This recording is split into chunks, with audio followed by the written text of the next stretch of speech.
The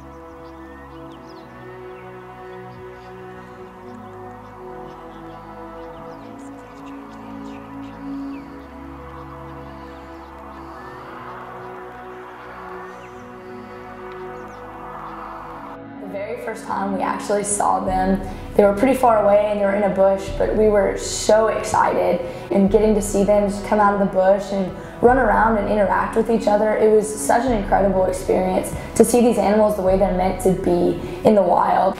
It was incredible. I don't know, I can't describe it. I can't put it into words. If the poaching doesn't stop, if things keep going the way they are, we are looking at a complete global extinction of rhino by the year 2025. About 3 to 4 rhinos are being poached a day. The number of rhino poaching incidences are increasing every year, and we're currently at about 1,200 to 1,500 every year. In many Asian countries, rhino horn is a status symbol, and it's considered polite to have rhino horn and grind it up and put it in the drinks of your guests. There's rumors going around that it has medicinal value and medicinal purposes.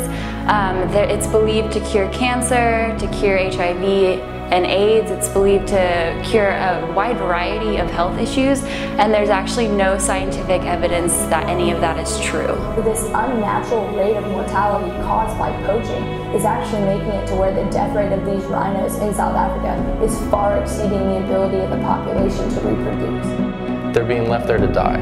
They bleed out and they don't do anything to help them. After brutally injuring them and killing them, trying to take something which is worthless, it is ultimately just a piece of fingernail. Rhino horn is currently valued at $5,000 per ounce, which is 5 times more than gold. More powerful countries that have the resources, they're the ones coming up with the veterinary chemicals which are being used. There's weapons made from other countries that are being brought to this area.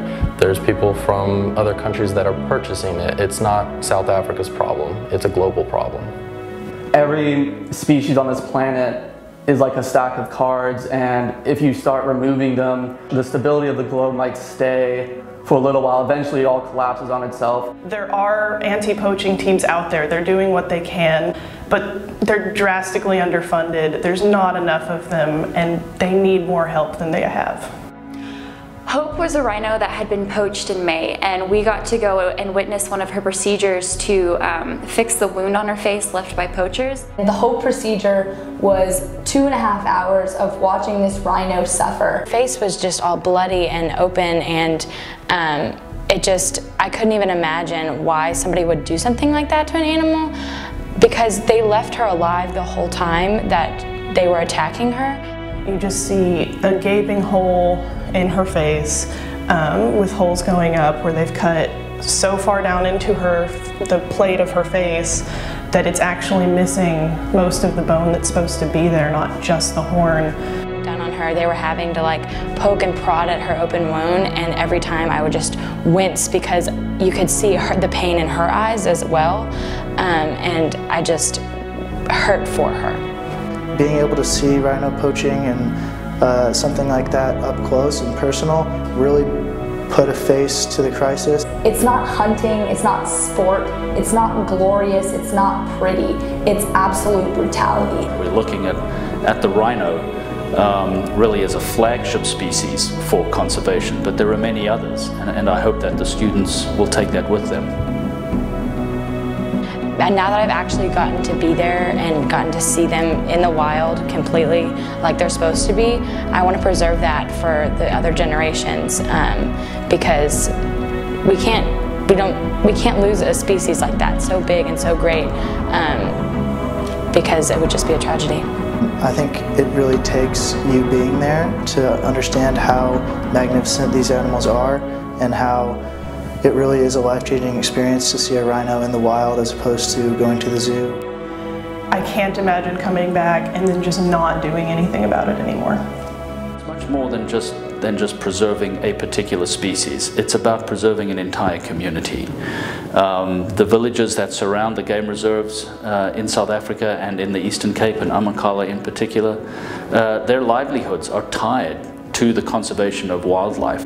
If the local communities aren't invested in the wildlife, then I think we're going to be really up against a difficult situation to try and preserve these animals.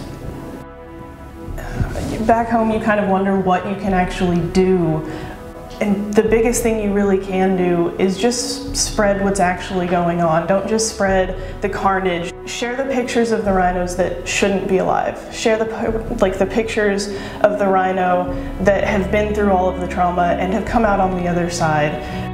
Even though we're so far away, a lot of what people can do is donate money to these organizations that are going to give anti-poaching units and game reserve supplies to be able to fight poaching better. How long do these animals have left if we don't do something? If someone doesn't do something to stop the poaching? If we can't save this species, how are we going to save the multitude of other species that aren't as popular and aren't as charismatic?